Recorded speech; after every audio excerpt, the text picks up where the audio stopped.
Yeah, what up? Base Boxing Basement. Remember to like, subscribe, donate, blah, blah, blah. Listen, yeah, so I'm trying to, do a recap of all the fights. Shakur Stevenson vs. Josh Padley. You know, all you got to do is, I hate to use cliches, you got to put respect on Josh Padley's name. This is like an electrician. I think he still works full time, you know. He's brought in as a British level fighter, expected to get stopped. He did get stopped in the end. But he put up a super fight. Certainly for a 4-day replacement. Certainly for, against one of the alleged best P for P fighters. Although we all know, right? Shakur Stevenson is overrated. It's just because the Americans are so desperate to get, a new Mayweather. They'll jump on anyone's bandwagon. Devin Gainey, Javonte Davis. I mean, at least Javonte is exciting. Haney's a pussyhole. Shakur Stevenson's a pussyhole. He's got this weird face. It bugs me. I like the flat top look on Julian Jackson, but it doesn't seem to work for Shakur. He looks stupid. He's got these big dimples. He looks about 15. He acts about 15. His IQ must be about 65. He's a decent enough boxer, obviously, but, let's be clear here, right? He's boring. He didn't even take risks against Josh Padley, right? Who was a last-minute replacement, who's at this level, he's UK level. Yeah, he's unbeaten. He's got no amateur career to speak of, unlike Stevenson. You know what I'm saying? Stevenson, it took him 9 rounds to stop Padley. But that was with body shots, and that was probably a good tactic to go for the body, because he was not hurting Padley to the head. And Padley was hitting him. Padley was giving him a decent fight. Yeah. I gave him the first round, that's for sure. All right? I don't know. I don't exactly know the scorelines. They're not up on BoxRec. But, for Josh Padley to jump in at 4 days' notice against, one of the alleged pound-for-pound fighters for the world title is awesome.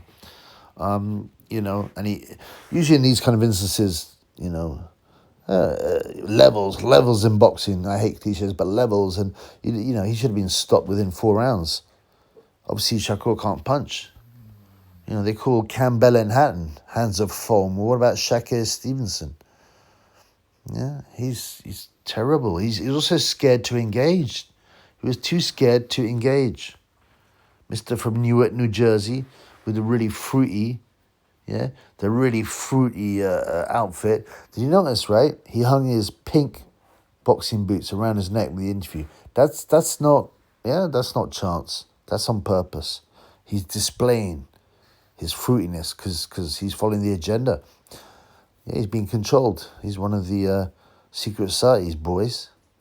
Oh, by the way, I was just watching the replay, well, the end of the replay, because I wanted to catch pictures of, Stevenson's fruitiness. Also, he's another one with the Olympic. I spoke before about the Olympic tattoo. All these guys that go in the Olympics get branded with the Olympics tattoo. This can't be, this is ritualistic. You're not like, oh, I know, I'm really original. I made the Olympics. I get a tattoo of 5 whack rings in fruity colours. It's a ritualistic thing. It's to say your own, right? But, yeah. And Darren Barker, that bum, he's a Triple B fan because he's changed his commentary. I dissed him for saying, oh, beautiful left. Beautiful left. Oh, beautiful left. That's all he could say, right? And now he started to use... Triple B's like, the Triple B's catchphrase, oh, look, the speed, the power, and the accuracy, oh, yeah. I know that's Naz's, but I made that mine. And, he uses it all the time. He's a bum, Barker. And he says, oh, Shakur Stevenson has regained his title. Regained? What do you mean regained? He was defending his title, you bum. He retained it. He didn't regain it, you bum. You look like Beavis and Butthead. Or Butthead, whatever, the dark one. You're a bum. And, if you look at the punch stats, now punch stats are unreliable, CompuBox, because it's basically just a guy pressing buttons. They make it seem like, it's a computer. It's not a computer. There's a guy pressing buttons, hit or miss. For one fighter, another guy hitting buttons, hit or miss for the other. And the guy has to know about boxing, otherwise he doesn't know what he's scoring.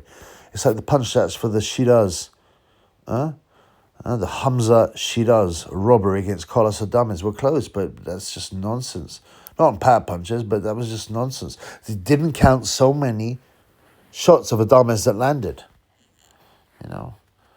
But so the punch stats were 188 punches landed by Stevenson to 66 to Padley.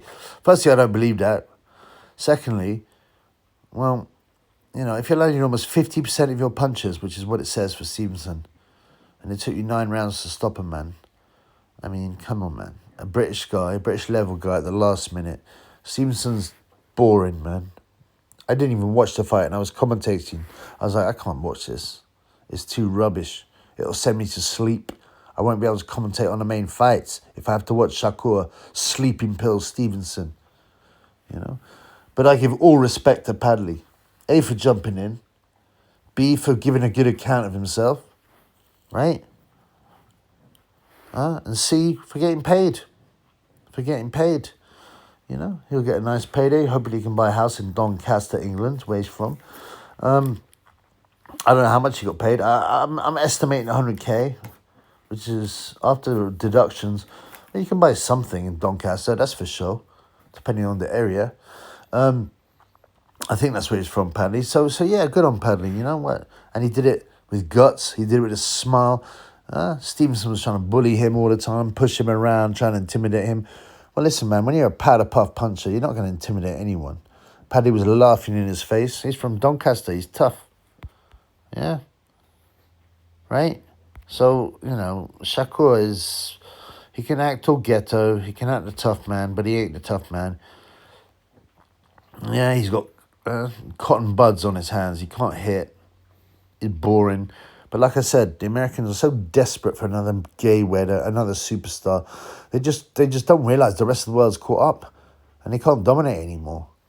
And they can't blame the NBA and NFL on Shakur Stevenson, on lightweight fight. There not been any lightweight fights. Well, there are actually there are some decent lower weight American fighters, but not like they used to be, And they, and especially not at heavyweight. But and all of them are fruity. Javonte Davis, Devin Haney, Shakur Stevenson. They're all fruity. They're all hanging out with P. Diddy. They're all doing weird stuff. Even Deontay Wilder's fruity. Yeah, so well done to Josh Padley. You did a good account of yourself. You can go home with your head held high, as Adam Smith might say. You can go back to Doncaster with your head held high. And the tattoo of Mike Tyson on the back of Josh Padley is in no way a reference. Yeah, the Tyson tattoo, the Mike Tyson tattoo on his back, it is no way a reference to Josh Padley's penchant for graping women. It is a reference to his respect for Tyson as a as a boxer. That actually, when I saw Padley, I thought, cool, he hasn't covered in tattoos. And he turned around, I see this Mike Tyson tattoo on his back. I'm like, come on, man. How much do you pay for that rubbish? Tattoos are dangerous, right? Because they fill the, especially loads of them, they fill the blood with ink, and the lymph node system gets clogged up with the tattoo ink. So don't get no tattoos, by the way. Also, they look whack. They look whack. So it's good to see someone without tattoos. And that guy was not Josh Padley. It was a massive tattoo. But I'm not going to disrespect him in any way. He showed heart. He tried. He was never intimidated. He was laughing and smiling at Stevenson. Admittedly, he's not facing a killer puncher. And unfortunately, he got caught with body shots, and but he can go home with his head held high. So good on Josh. Well done, mate. But not to put too fine a point on it, and because I call a spade, and you got to be real, Shakur Stevenson is a powder puff punching bum. Peace.